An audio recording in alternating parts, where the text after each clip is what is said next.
Gorosei telah menyimpulkan sesuatu yang membuat kita bertanya-tanya tentang buah iblis Gomu Gomu no Mi. Dan mereka mengatakan bahwa buah iblis Gomu Gomu no Mi adalah buah iblis tipikal Zoan Hito Hito no Mi model Nika. Atas pernyataan tersebut, tentu banyak orang beranggapan bahwa model tipikal Zoan ini adalah model buah iblis yang dapat merubah pemiliknya menjadi seekor binatang. Namun hal yang tidak mungkin terjadi untuk tipikal Paramecia yang dapat menjadikan Luffy berubah menjadi seekor binatang. Dan dari kesimpulan tipikal Zoan model Nika yang dikatakan para Gorosei ini, bukanlah suatu perubahan pemiliknya menjadi kebentuk hewan. Akan tetapi ini mengacu pada nama dan unsur kekuatan buah tersebut yang berbeda. Konon katanya, buah iblis Gomu Gomu no Mi ini telah ada pada zaman kuno dahulu dan dimiliki oleh seorang yang bernama Nika. Atas kepemilikannya pada saat itu, Nika menamai buah tersebut dengan menyertakan namanya yaitu Hito Hito no Mi model Nika. Dan karena dianggap buah ini berbahaya, pemerintah dunia menyembunyikan keberadaan buah tersebut dan memalsukan namanya menjadi Gomu Gomu no Mi. Lalu kita sedikit mengenal Nika, orang pertama yang telah memakan buah iblis Gomu Gomu no Mi sebelum Joy Boy. Dan atas kepemilikannya pada saat itu, menjadikan dia seorang prajurit legendaris hebat yang telah berhasil membebaskan para budak pada zaman kuno dahulu. Dia juga orang yang baik dan sering memberikan manfaat bagi banyak orang.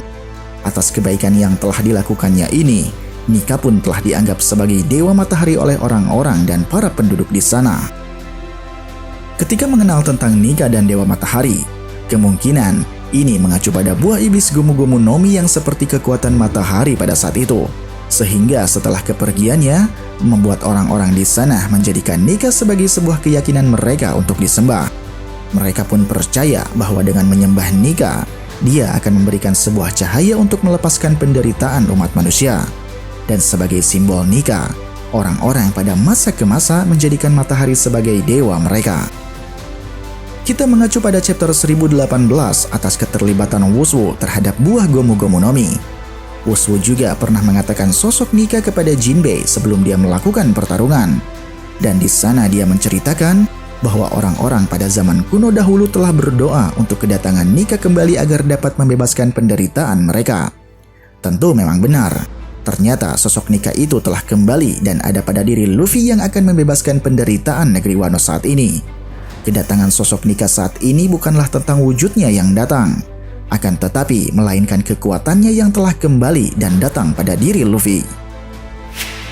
Menandakan Luffy seperti sosok sang dewa matahari ini juga telah terdapat pada halaman chapter 253. Dan di sana pada arc Skype, telah terjadi siluet yang mengejutkan ketika Luffy menari bersama serigala liar dengan mengelilingi api unggun. Siluet memperlihatkan posisi Luffy yang sedang menari, persis dengan sang dewa Nika pada zaman kuno dahulu.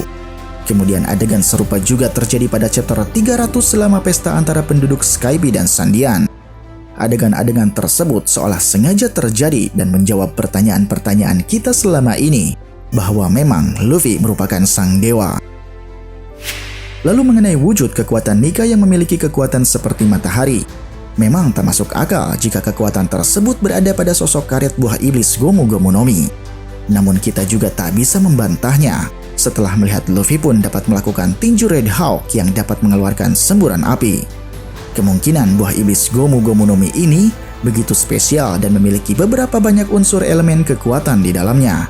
Dan ada 3 unsur kekuatan yang kita ketahui dari buah iblis tersebut, yaitu Paramecia, Logia, dan juga Zoan. Unsur Paramecia dari kekuatan buah iblis Gomu Gomu no Mi ini adalah pada tubuhnya Luffy yang dapat berubah menjadi karet. Kekuatan ini memang umum dimiliki pada pengguna buah iblis Paramecia seperti yang dapat Luffy lakukan. Kemudian dari unsur Logia yang kita ketahui sekarang adalah pada tingkat awakening kekuatan buah iblis tersebut, di mana pada tingkatan ini Luffy telah berhasil memanipulasi lingkungan sekitar menjadi karet layaknya pengguna Logia. Hal ini pun telah membuat Luffy dapat dengan mudah mengembalikan keadaan pada Kaido yang telah mengalahkan dia sebelumnya.